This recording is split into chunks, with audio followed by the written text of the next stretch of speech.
Bienvenue dans votre dernier épisode de Sherlock Holmes avec Elzira.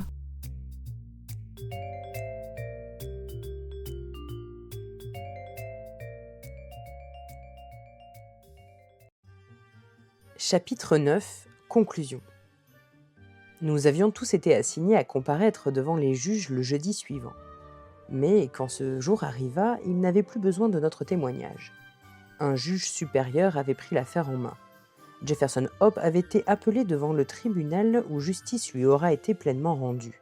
Son anévrisme se rompit dans la nuit qui succéda à son arrestation. On le trouva étendu sur le pavé de sa cellule. Son visage conservait un calme sourire, comme si, au moment de sa mort, il avait pu constater que sa vie n'avait pas été inutile et que sa tâche avait été accomplie. « Gregson et Lestrade vont être fous de rage avec cette mort », me dit Holmes le lendemain matin. « Quelle publicité ils perdent là !»« Il me semble pourtant que dans cette affaire, ils n'ont pas fait grand-chose, répondis-je. « Ce que vous faites n'a pas d'importance aux yeux du public. Ce qui compte, c'est ce que vous lui faites croire. »« Tant pis d'ailleurs, » reprit-il avec un ton de meilleure humeur, après un moment de silence. « Pour rien au monde, je n'aurais voulu manquer cette enquête. Le cas était des plus intéressants. Tout simple qu'il fût, il présentait beaucoup de points instructifs. »« Simple » m'écriai-je. « Comment la qualifier autrement ?» demanda Sherlock Holmes en souriant. « Elle était essentiellement simple. La preuve, c'est qu'un très petit nombre de déductions faciles m'a permis de prendre le criminel en moins de 3 jours. C'est vrai, je vous ai déjà expliqué qu'un fait hors de l'ordinaire est plutôt un indice qu'un embarras. Pour résoudre un problème de cette nature, le principal est de savoir raisonner à rebours. C'est un art très utile, qui est peu pratiqué. On le néglige parce que la vie de tous les jours fait appel plus souvent au raisonnement ordinaire. Pour 50 personnes capables d'un raisonnement synthétique, à peine en est-il une qui sache faire un raisonnement analytique. Je ne vous suis pas trop bien, avouai-je. J'aurais été surpris du contraire. Voyons, si je peux m'expliquer plus clairement. Je suppose que vous racontiez une série d'événements à un groupe de personnes et que vous leur demandiez de vous en dire la suite. Elles les repasseront dans leur esprit et la plupart d'entre elles trouveront ce qui en découle. Maintenant, le contraire. Vous leur donnez d'abord la fin d'une autre série d'événements. Combien pourront en inférer la série ? Fort peu. C'est cette dernière opération que j'appelle le raisonnement analytique ou le raisonnement à rebours. J'ai compris, dis-je. Or, dans cette affaire, ce qui était donné, c'était le résultat. Il s'agissait d'en inférer le reste. Voici quel a été mon raisonnement. Commençons par le commencement. J'approchais de la maison, comme vous le savez, à pied, et l'esprit parfaitement libre de tout préjugé. D'abord, naturellement, j'examinai la route. Comme je vous l'ai déjà dit, je découvris la trace d'un fiacre qui avait dû passer la nuit là. L'enquête vérifia ce fait, du reste. Je m'assurai que c'était bel et bien un fiacre et non une voiture de maître, par l'étroit écartement des roues. Le fiacre londonien est, en général, moins large que le coupé d'un gentleman. Je tenais une première donnée. Ensuite, je marchai lentement dans l'allée du jardin. Le sol argileux semblait fait exprès pour retenir les empreintes. Où vous ne voyiez sans doute que la boue piétinée comme à plaisir. Mes yeux exercés interprétaient les moindres marques. Il n'existe pas dans la science du détective une branche aussi négligée que l'examen des vestiges. Par bonheur, j'ai tant pratiqué cet art qu'il est devenu chez moi une seconde nature. Je remarquai les empreintes profondes des agents de police, mais je distinguais encore celles des 2 hommes qui avaient traversé le jardin avant eux. Il était évident qu'ils y avaient passé les premiers. Ainsi, j'établis un second fait d'après lequel les visiteurs nocturnes étaient au nombre de 2. L'un d'une haute stature, calculée sur la longueur des enjambées, et l'autre vêtu de manière fashionable, à en juger par l'empreinte élégante de son soulier. Cette dernière déduction se confirma quand j'entrai dans la maison. L'homme, coquettement chaussé, gisait devant moi. Par conséquent, c'était l'autre, je veux dire le grand, qui avait commis le meurtre, si meurtre il y avait. Le cadavre ne présentait aucun signe de blessure. En revanche, son expression tourmentée laissait croire qu'il avait vu la mort s'approcher. Celle d'un homme emporté par une crise cardiaque ou par toute autre cause naturelle ne traduit jamais une semblable agitation. Je flairai les lèvres, il s'en exhalait une odeur aigrelette. J'en inférai qu'il avait été empoisonné de force. Qu'il eût été de force se devinait d'après son visage à la fois haineux et terrifié.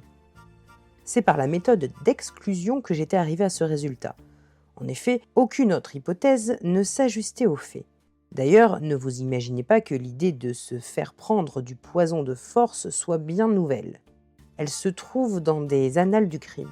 Tout toxicologue se rappellera les cas de Dolsky à Adossa et de Léturier à Montpellier.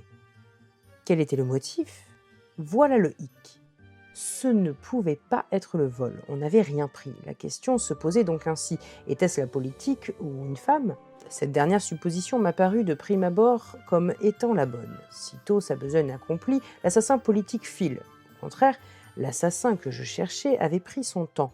De plus, il avait négligé toute précaution, témoin les nombreuses traces laissées dans la pièce par lui. La politique étant hors de cause, cette vengeance méthodique avait dû être provoquée par une offense personnelle. L'inscription sur le mur, cette attrape-nigaud, ne réussit qu'à me confirmer dans mon idée. Et ensuite, la découverte de l'alliance me donna raison.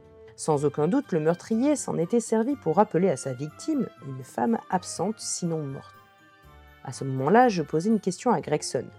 Dans son télégramme à Cleveland, avait-il demandé si Dreber avait eu des histoires dans le passé? Il me répondit que non, vous vous souvenez. L'examen minutieux de la pièce confirma mon hypothèse sur la stature du meurtrier.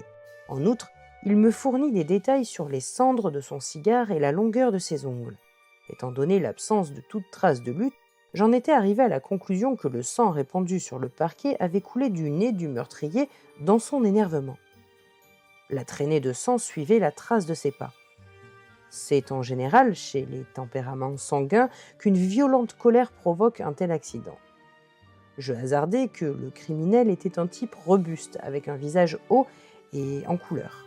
Je ne me trompais pas, comme on l'a vu par la suite. Une fois dehors, je me dépêchai de faire ce que Gregson avait négligé, je télégraphiai au chef de la police de Cleveland pour savoir dans quelles circonstances Enoch Dreber s'était marié. La réponse fut concluante. J'appris que Dreber avait déjà invoqué la protection de la police contre un ancien rival, Jefferson Hope, actuellement en Europe. Là, je tenais la clé du mystère. Il ne me restait plus qu'à prendre le meurtrier. C'était le conducteur du fiacre qui était entré dans la maison avec Dreber, j'en avais la certitude. Les marques sur la route montraient que le cheval avait erré à droite et à gauche. Il avait donc été livré à lui-même. Pendant ce temps où se trouvait le cocher, sinon dans la maison. Or, un homme sensé n'aurait pas commis délibérément son crime en présence d'un tiers. Enfin, pour qui veut pister quelqu'un à Londres, le métier de cocher est tout indiqué. Ma conclusion, Jefferson Hope était un cocher de la capitale. En admettant qu'il fût cocher, il ne changerait sans doute pas de métier, du moins pour l'instant, afin de ne pas attirer l'attention sur lui. Vraisemblablement, il continuerait à exercer quelque temps encore. Mais prendrait-il un faux nom? C'était bien improbable, personne à Londres ne le connaissait.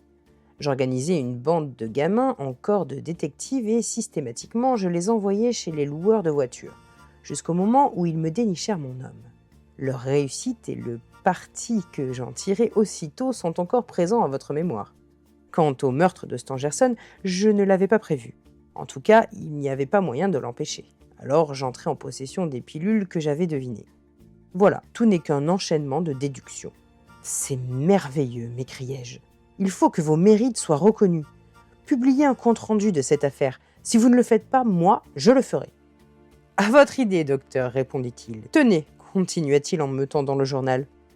C'était l'Écho du jour, et le paragraphe qu'il me signalait avait trait à l'affaire. Le public a été frustré d'un régal sensationnel par la mort subite du dénommé Hope, l'assassin présumé de messieurs Enoch Dreber et Joseph Stangerson.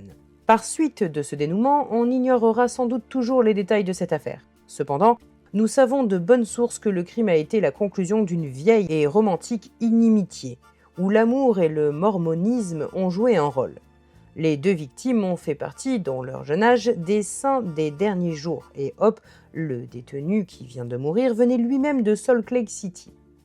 À tout le moins, cette affaire aura servi à mettre en lumière de la façon la plus transparente la valeur de notre police, et elle fera comprendre à tous les étrangers que, désormais, ils feront bien de vider leurs querelles dans leurs pays respectifs plutôt que sur le sol britannique. C'est le secret de Polichinelle que le mérite de cette prompte arrestation revient entièrement aux célèbres détectives de Scotland Yard, messieurs Lestrade et Gregson. L'individu A, paraît-il, était appréhendé dans l'appartement d'un certain monsieur Sherlock Holmes, qui a lui-même fait preuve de quelques talents comme détective amateur, et qui, avec de tels maîtres, peut espérer rivaliser un jour avec leurs compétences. On s'attend à ce qu'une décoration soit attribuée aux 2 agents en juste reconnaissance de leur service. « Ne vous l'avais-je pas dit ?» s'écria Sherlock Holmes en riant aux éclats. « Voilà tout le résultat de notre étude en rouge. Nous avons décroché pour ces messieurs une décoration. »« Peu importe, répondis-je, tout est consigné dans mes notes et le public jugera. Pour l'instant, contentez-vous de la bonne conscience que vous donne votre réussite, tel le pauvre Romain. Populus me sibilla at mihi plaudo, ipse domi simul ac numos contemplar in acra. Peu m'importe que le public me siffle, moi je m'applaudis à domicile en contemplant les pièces contenues dans mon coffre. » Fin.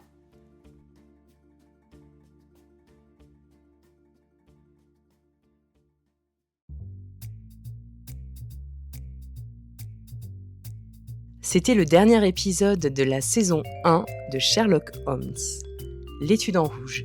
Vous pouvez retrouver l'intégralité de la saison sur Spotify, YouTube, Deezer ou encore Audible.